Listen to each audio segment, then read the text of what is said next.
बिस्मिल्लाहिर्रहमानिर्रहीम। अस्सलाम वालेकुम दोस्तों, रियल स्टोरीज़ में हम आपको खुशामदीद कहते हैं। भारत दुनिया में आबादी के लिहाज से चीन के बाद दूसरा बड़ा मुल्क है।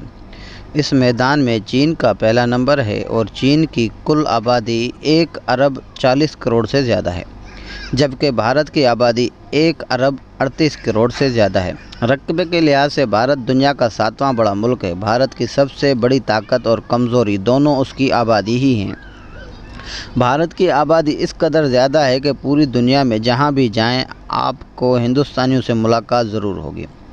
1 करोड़ 60 लाख हिंदुस्तानी शहरी दूसरे ममालिक में मुकीम हैं और बैरून मुल्क में मुलाजमतों के ज़रिए अरबों डॉलर का कीमती ज़र मुबादला हर साल भारत भेजते हैं। लेकिन दूसरी तरफ ज़्यादा आबादी की वजह से बिजली, पानी, हत्या के टॉयलेट जैसी बुनियादी ज़रूरियात की फराहमी भी भारतीय हुकूमत के लिए नामुमकिन चैलेंज बन चुकी है।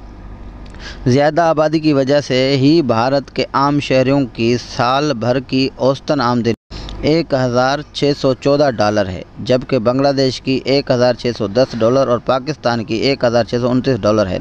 दिफाई लिहाज से देखें तो भारत के पास दुनिया की चौथी सबसे बड़ी फ़ौज है। बैनुल-अक़वामी दर्जाबंदी में ताकत के लिहाज से भारत चौथे नंबर पर है, जबकि चीन तीसरे और पाकिस्तान 11वें नंबर पर है। अमेरिका, चीन, सऊदी अरब और रूस के बाद भारत ही वो मुल्क है जो अपनी जंगी ताकत पर सबसे ज़्यादा रकम खर्च करता है। भारत का दिफाई बजट 53 अरब डॉलर या 58 खरब 6 अरब पाकिस्तानी रुपए हैं।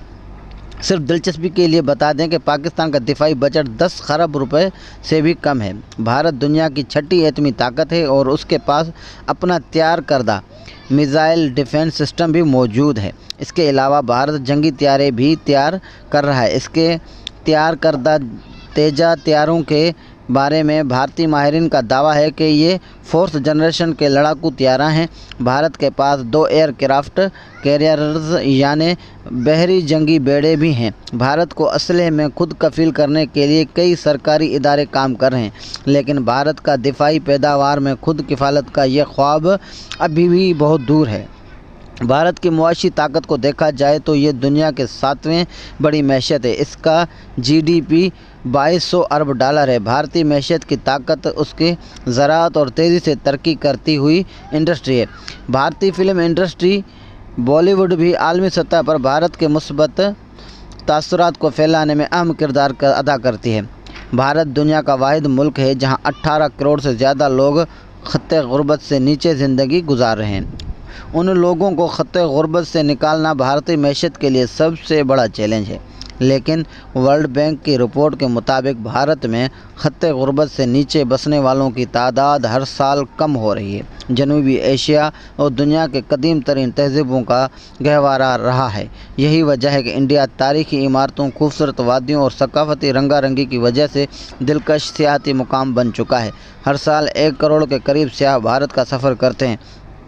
सियासी तौर पर भारत के ताल्लुकात सुपर पावर अमेरिका और यूरोपीय यूनियन से बहुत अच्छे हैं, लेकिन चीन और पाकिस्तान से मुस्तकिल ख़राब ताल्लुकात आलमी सियासी मंजरनामे में भारत की बड़ी कमज़ोरियां हैं, जिसके बायस भारत आलमी सलामती कौंसल के मुस्तकिल रुकनीत और न्यूक्लियर सप्लाई ग्रुप में शमूलियत हासिल नहीं कर रहा।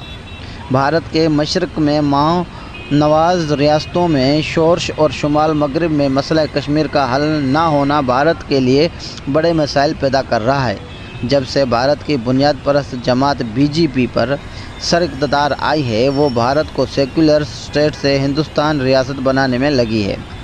इस मकसद को हुसूल के लिए वो अपनी अक़लियतों से बहुत ज़ालिमाना अंदाज से निपट रहे हैं। खुसूसन कश्मीर में उनके मुत्सबाना इक़दामात की वजह से लोगों में भारत के ख़िलाफ़ नफ़रत में बहुत ज़्यादा इजाफ़ा हो गया। यही वजह है कि अगस्त 2019 से अब तक कश्मीर में कर्फ्यू लगा हुआ है। भारतीय वज़ीर-ए-आज़म मोदी, जो कि हिंदुस्तान के बदनाम ज़माना कट्टर मुतअस्सिब दहशतगर्द जमात RSS कारकुन है। मोदी ने कश्मीर के अलावा हिंदुस्तान भर में मुसलमानों और दूसरी अक़लियतों का जीना दोभर कर दिया है।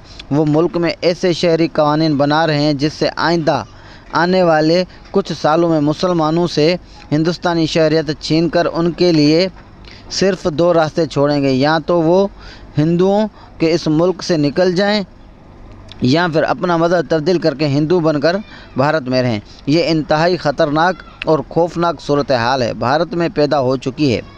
اگر ہندوستان میں اقلیتوں خصوصاً مسلمانوں کے ساتھ اسی طرح کے سلوک کو جاری رکھا گیا تو خدشہ ہے کہ ملک کے اندر بڑے پیمانے پر ہندو مسلم فسادات ہوں گے جس سے لاکھوں لوگوں کے ہلاک ہونے کا اندیشہ ہے۔ اس کے نتیجے میں بھارت میں خانہ جنگی ہوگی جو اس قسم کی تقسیم پر منتج ہوگی۔ تو مختصر یہ بات ہے کہ بھارتی عالمی سطح پر اہم معاشی اور سیاسی طاقت ہے۔ اس میں یہ صلاحیت ہے کہ وہ عالمی معاملات میں اپنا کردار ادا کر سکے، لیکن اپنے پڑوس میں موجود دو ایٹمی طاقتور اور بڑی فوجی قوتوں پاکستان اور چین سے تعلقات میں کشیدگی کی وجہ سے بھارتی عالمی کردار بری طرح سے متاثر ہوتا ہے۔